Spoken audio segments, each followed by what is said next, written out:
Azerbaijan, Armenia and Georgia had previously been part of the Trans-Caucasian Federation, but geographically, Azerbaijan had been part of eastern Iran during the early years of the 20th century, but gained independence in 1918. Azerbaijan's southwestern exclave state, Nakhchivan, is separated by its western neighbour Armenia. Having a large population of approximately 10 million and a reasonable economy means that Azerbaijan can purchase more advanced weaponry than Armenia. Azerbaijan was occupied by the Bolshevik ideology in 1920 and the Azerbaijan Soviet Socialist Republic was established. Armenia became the Armenian Soviet Socialist Republic in 1922 following the Russian Revolution.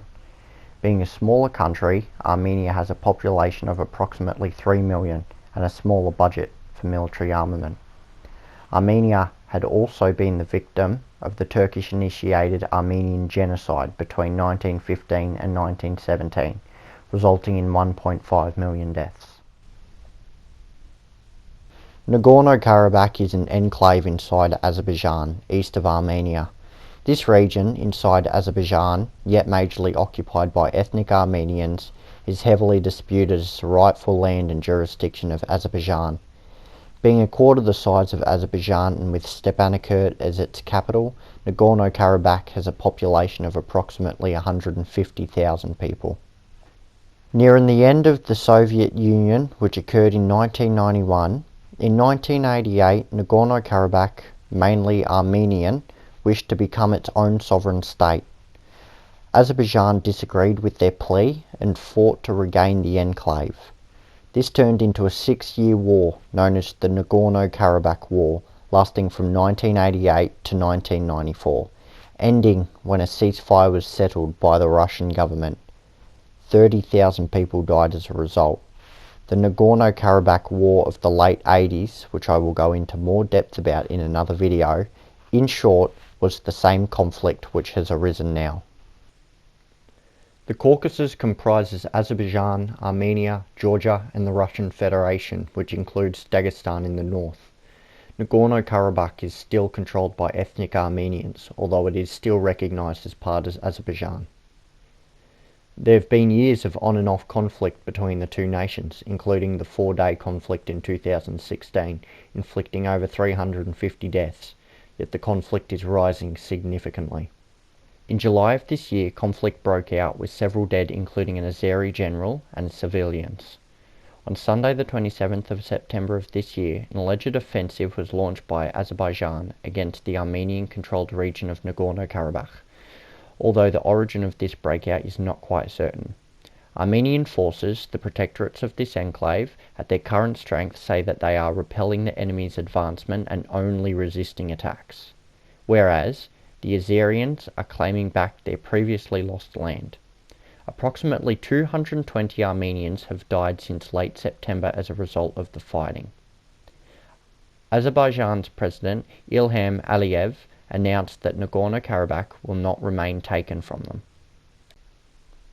Because conscription is compulsory in both states, a minimum of 12 months service from Armenia's 42,000 and Azerbaijan's 56,000 active members is expected.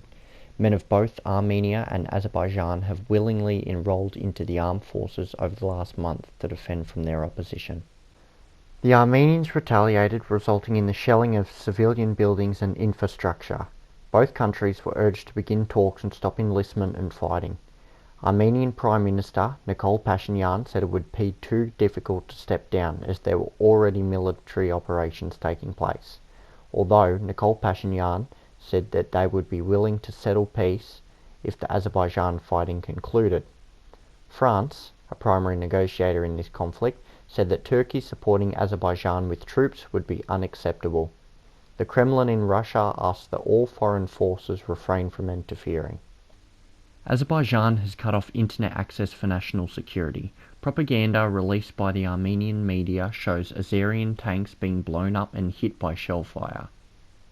On Tuesday the 29th of September, 3 days after the beginning of this September conflict, Armenia accused Turkey of supporting Azerbaijan after a Turkish F-16 fighter took down an Armenian-piloted Soviet Su-25. Ilham Aliyev denied that they were receiving any air support from Turkey. Around 100 people, including civilians, have already died, caught in the crossfire as a result of the fighting. The fighting taking place on the front line is currently inside Nagorno-Karabakh.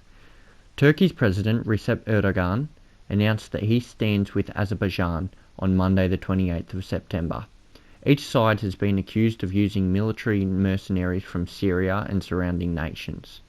Turkey's leaders say that after 25 years of ceasefire and occupation of Nagorno-Karabakh, Azerbaijan deserves to reclaim their land.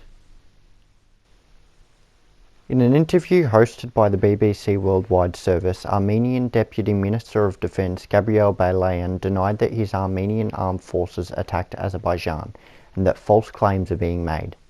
Balayan goes on to cover the information that the Armenian forces who control Nagorno-Karabakh did arm the region that the artillery came from.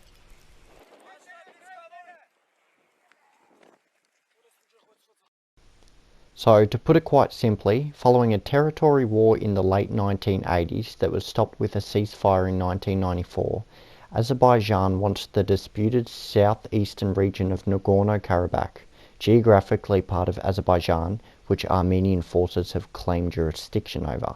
Armenian forces will not leave, and Azerbaijan, with support from Turkey, will not hand over Nagorno-Karabakh. I suggest following the news of the Armenian-Azerbaijan conflict via Al Jazeera on YouTube, BBC Worldwide and SBS on podcast.